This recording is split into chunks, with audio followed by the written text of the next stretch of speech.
Very good morning, students. We'll discuss the next remedies for breach of contract, that is quantum merit. In yesterday's class, we discussed about the damages and what are the different types of damages we have. Today, we'll see what is quantum merit.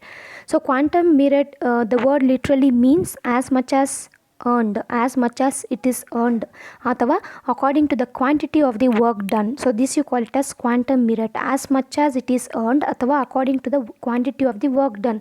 So for example, you have entered into the contract in order to fulfill some services ಅಥವಾ ವರ್ಕ್ನ complete ಮಾಡಬೇಕು ಅಂತ contract enter ಆಗಿರ್ತೀರ. So ಅರ್ಧ contract ಮುಗಿಸಿರ್ತೀರ, ಅರ್ಧ ವರ್ಕ್ನ ಮುಗಿಸಿರ್ತೀರ. Suppose the other party says you not to perform the contract further, at the time you will be having the rights to take the amount. ಆ ಕ್ಲೇಮ್ಸ್ ಏನಿರುತ್ತೋ, ಅಮೌಂಟ್ ರೆಮ್ಯುನರೇಷನ್ ಏನಿರುತ್ತೋ, ನೀವೆಷ್ಟು ವರ್ಕ್ ಮಾಡಿದ್ದೀರೋ ಅದನ್ನು ತಗೊಳ್ಳೋ ಅಂಥ ರೈಟ್ಸು ನಮಗಿರುತ್ತೆ. So that you call it as according to the quantity of work done ಅಥವಾ as much as it is earned. So this you call it as quantum meruit. When a person has begun the work and before he could complete it, if the other party terminates the contract, the other party can claim for the work done so far. ಅವ್ನು ಎಷ್ಟು work ಮಾಡಿರ್ತಾನೋ ಅಷ್ಟು remuneration ತಗೊಳ್ಳೋ ಅಂಥ rights ಅವನಿಗಿರುತ್ತೆ. Understood. So when the person has rendered some service to another under the circumstances, it indicates that it should be paid for that even no remuneration was fixed. In the sense, ನೀವು ಏನೇ ಕಾಂಟ್ರಾಕ್ಟಲ್ಲಿ entry ಆಗಿರ್ತೀರೋ, ಇಷ್ಟು remuneration ಇಲ್ಲ ಅಂತ fix ಮಾಡಿಲ್ಲ ಅಂದರೂ ಕೂಡ, ಕೆಲವೊಂದು ಕಾಂಟ್ರಾಕ್ಟ್ಸಲ್ಲಿ ರೆಮ್ಯುನರೇಷನ್ ಫಿಕ್ಸ್ ಮಾಡಿರಲ್ಲ. ಸೊ ವರ್ಕ್ ಆದಮೇಲೆ ಏನೋ ಒಂದು ರೆಮ್ಯುನರೇಷನ್ ಪೇಮೆಂಟ್ ಮಾಡ್ತಾರೆ. ಹಾಗಿದ್ದರೂ ಕೂಡ the law has strictly implied that you have to pay for a particular person when you are going to cancel out or terminate the contract for whatever work he has rendered. So under the principles of quantum meruit. ಇಲ್ಲಾಂತಂದರೆ ಅವ್ನು ಅರ್ಧ work ಮಾಡಿಬಿಟ್ಟು ನೀವು contract ಬೇಡ, ಅದನ್ನು ಯಾವುದೋ ಒಂದು ರೀಸನ್ನಿಂದ ಕ್ಯಾನ್ಸಲ್ ಮಾಡಿಬಿಟ್ರೆ, okay, so at the time he may suffer the loss. Okay, so ಹಾಗಾಗಿ ಕ್ವಾಂಟಮ್ ಮಿರಟ್ ಕೆಳಗಡೆ ಆ ಸಿಚುವೇಶನ್ ಆಗಬಾರ್ದು. ಅವನು ಎಷ್ಟು ವರ್ಕ್ ಮಾಡಿರ್ತಾನೋ ಅಷ್ಟೇ ಎಕ್ಸ್ಟೆಂಟ್ಗೆ ಅಮೌಂಟು ಪೇಮೆಂಟ್ ಮಾಡಬೇಕು. So this is called as quantum meruit. So ಈ ಕ್ವಾಂಟಮ್ ಮಿರಟ್ ಅನ್ನೋದು ಟೂ ಸಿಚುವೇಷನಲ್ಲಿ ಅರೈಸ್ ಆಗುತ್ತೆ. First is based on the contract, second one is based on the quasi contract. So based on the contract ಕೆಳಗಡೆ we have 5 points over here. Listen carefully. The first one you'll have when one party leaves the contract midway or refuses to perform it. Understood. ಇಬ್ಬರು ಕಾಂಟ್ರಾಕ್ಟಲ್ಲಿದ್ದಾಗ when one party leaves the contract in the midway, so at that time the other party has a rights to claim the amount. ಎಷ್ಟು work ಮಾಡಿರ್ತಾನೋ ಅಷ್ಟು ಅಮೌಂಟ್ನ ತಗೊಳ್ಳೋ ಅಂಥ rights ಅವನಿಗಿರುತ್ತೆ. So this comes under your first point, when one party leaves the contract midway or refuses to perform it. Okay, secondly you have when the contract is not divisible and there is a part performance. So in such a case the party who has performed this activity cannot receive the remuneration from the party who has enjoyed the benefit. Say for example, see all this you can understand with the examples. If you want, you can note down these examples in your notebook also. ಒಂದು ಮನೆ construction ಕಾಂಟ್ರಾಕ್ಟ್ಗೆ ಬಂದಿರ್ತಾರೆ.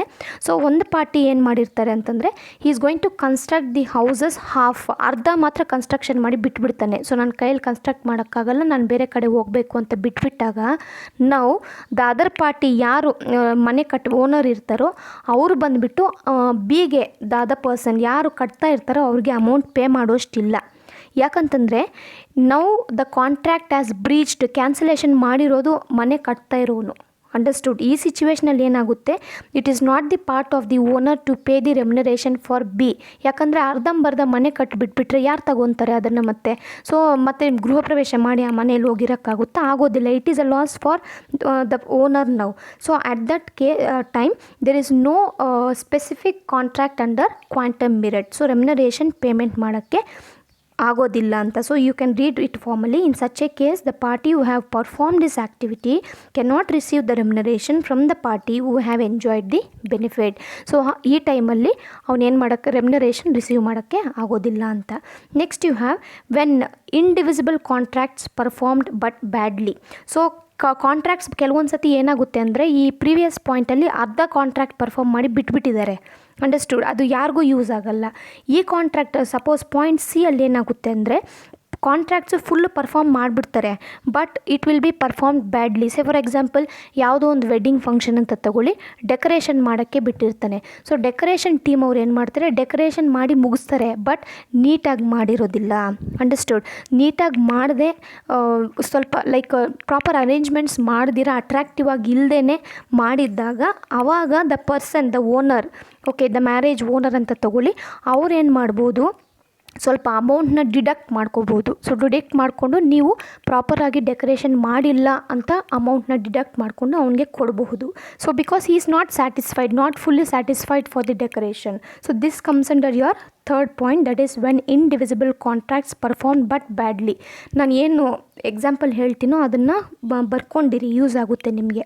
Okay, next you have express or implied contracts without mentioning the remuneration. So what is express contracts? When the contracts are in written form, okay, we call it as express contracts. So implied contracts means these contracts will not be in the written or whatever form it is, but it is implied. A contracts are ನಡೆಸಬೇಕು according to the law, that you call it as implied contracts. I have said you all detailedly in the last class. When there is a express or implied contracts without mentioning the remuneration, so express contract ಆಗಿರ್ಬೋದು ಅಥವಾ implied contract ಆಗಿರ್ಬೋದು, ಅದರಲ್ಲಿ remuneration mention ಮಾಡದೇ ಇರಲಿ, they have to pay certain amount of the remuneration for the another party when the contract is getting to broke. So contract ಯಾವಾಗ breach ಆಗುತ್ತೋ ಆವಾಗ express ಕಾಂಟ್ರಾಕ್ಟಲ್ಲಾಗಿರ್ಬೋದು ಅಥವಾ ಇಂಪ್ಲೈಡ್ ಕಾಂಟ್ರಾಕ್ಟಲ್ಲಾಗಿರ್ಬೋದು ರೆಮ್ಯುನರೇಷನ್ ಮೆನ್ಷನ್ ಮಾಡದೇ ಇರಲಿ, ಅವ್ನು ಎಷ್ಟು ವರ್ಕ್ ಮಾಡಿರ್ತಾನೋ ಅಷ್ಟು ವರ್ಕ್ಗೆ ಅಮೌಂಟು ಪೇ ಮಾಡಬೇಕು. Reasonable remuneration should be paid for the another party. So this comes under your express or implied contracts without mentioning the remuneration. Next you have when a contract becomes void. So contracts void ಆದಾಗಲೂ ಕೂಡ ಅವಾಗ ಕೂಡ remuneration pay ಮಾಡಬೇಕು. ಯಾಕಂತಂದರೆ say for example we take example of one of the director. So ಒಂದು director ಇರ್ತಾನೆ, ಅವನು famous director ಆಗಿರಲ್ಲ, he may be particular fraud or certain like effective director ಆಗದೇ ಇರೋದು, ಫ್ರಾಡ್ ಆಗಿ ಅಥವಾ ಮೋಸ ಮಾಡಿ ನಾನು ಡೈರೆಕ್ಟರ್ ಅಂತ ಜನರನ್ನು ನಂಬಿಸಿ ಇನ್ನೊಬ್ರಿಗೆ ಆಪರ್ಚುನಿಟಿ ಕೊಟ್ಟಿರ್ತಾನೆ. Understood? So at that time ಅವ್ನ ಕೆಳಗಡೆ ಇಷ್ಟೊಂದು ವರ್ಕು ಅಂತ ಮುಗಿಸಿರ್ತಾರೆ, ಅವನಿಗೆ ಪರ್ಮಿಷನ್ ಇಲ್ಲದೇನೂ ಡೈರೆಕ್ಷನ್ ಮಾಡ್ತಾ ಇರ್ತಾನೆ ಅಂತ ಅಂದ್ಕೊಳ್ಳಿ. This is an example I am telling you. ಆವಾಗ ಅರ್ಧ ವರ್ಕ್ ಅವನು ಮುಗಿಸಿರ್ತಾನೆ. ಸೊ ನಾವು ಅವ್ನ ಕೆಳಗಡೆ ಯಾರು ಕೆಲಸ ಮಾಡಿರ್ತಾರೋ ಅವ್ರಿಗೆ ಗೊತ್ತಾಗುತ್ತೆ ಹಿ is not A effective director, so legally ಇವನಿಗೆ ಪರ್ಮಿಷನ್ ಸಿಕ್ಕಿಲ್ಲ, ಸೊ ಏನೋ ಒಂದು ತಪ್ಪು ಮಾಡಿ ನಮಗೆ ಈ ಆಪರ್ಚುನಿಟಿ ಕೊಟ್ಟಿದ್ದಾನೆ ಅಂತ ಅವ್ನಿಗೆ ಗೊತ್ತಾದಾಗ at that time the contract will become void, it is not enforceable by law. Understood? But ಅವ್ನ ಕೆಳಗಡೆ ಯಾರು ಕೆಲಸ ಮಾಡಿರ್ತಾನೋ ಅವ್ನು ಎಷ್ಟು ಕೆಲಸ ಮಾಡಿದಾನೋ ಅಷ್ಟಿಗೆ ರೆಮ್ಯುನರೇಷನ್ ಇವನು ಡೈರೆಕ್ಟರ್ ಪೇ ಮಾಡಲೇಬೇಕು. So this is the situation when a contract becomes void. A contract may become void midway with the part performance by some party. He is entitled to receive the payment for the part of his performance. So this is the example, you can clearly understand with this. Next you have based on quasi contract. So what is quasi contract? Quasi contract ಅಲ್ಲಿ agreements ಏನಿರಲ್ಲ, but the contracts will be performed based on the law, based on some gratitude ಅಂತ ನಾನು ಹೇಳಿದೆ ನಿಮಗೆ. So for example ನಾನು ಈ example ಹೇಳಿದ್ದೆ, ಯಾರೋ ಒಬ್ರಿಗೆ ಏನೋ ಒಂದು ರೋಡಲ್ಲಿ ಬ್ಯಾಗೋ ಪರ್ಸೋ ಏನೋ ಸಿಕ್ಕಿದಾಗ ನೀವು ಎತ್ಕೊಂಡೋಗಿ ಅವ್ರಿಗೆ ಹ್ಯಾಂಡ್ ಓವರ್ ಮಾಡ್ತೀರಾ. ಸೊ ಇಲ್ಲಿ ಕ್ವಾಂಟಮ್ ಮಿರಟ್ ಕೆಳಗಡೆ ಆ ರೀತಿ ನೀವೇನಾದರೂ ಆ್ಯಕ್ಟಿವಿಟೀಸ್ ಮಾಡಿದಾಗ ದ ಅದರ್ ಪಾರ್ಟಿ, ಅಂಡರ್ಸ್ಟುಡ್? ಈಗ ನಾನು ಎತ್ಕೊಂಡೋಗಿ ಏನೋ ಪರ್ಸ್ ಸಿಕ್ಕಿದೆ ಅಥವಾ ಬ್ಯಾಗ್ ಸಿಕ್ಕಿದೆ ವಿತ್ ಫುಲ್ ಆಫ್ ಜೆವೆಲ್ಸ್ ಅಂತ ಅಂದ್ಕೊಳ್ಳಿ, ನಾನು ಎತ್ಕೊಂಡೋಗಿ ಅವ್ರಿಗೆ ಕೊಟ್ಟಾಗ he has to pay some amount for me. Understood? So ಎಷ್ಟು ಅಮೌಂಟ್ ಅವ್ನು ಪೇ ಮಾಡಬೇಕು, ಲೀಗಲಿ ಅವ್ನು ಕೊಡ್ತಾ ಇದ್ದಾನಲ್ವ.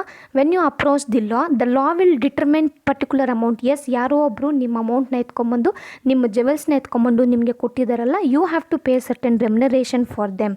So again this remuneration will be fixed on based on the principles of quantum meruit. Understood? So this you call it as based on quasi contract. So ಇಷ್ಟು situations ನಿಮಗೆ quantum ಮಿರಟಲ್ಲಿ applicable ಆಗುತ್ತೆ. You kindly make a note of it. If you don't understand, please ask me. Understood? So have a nice day, guys.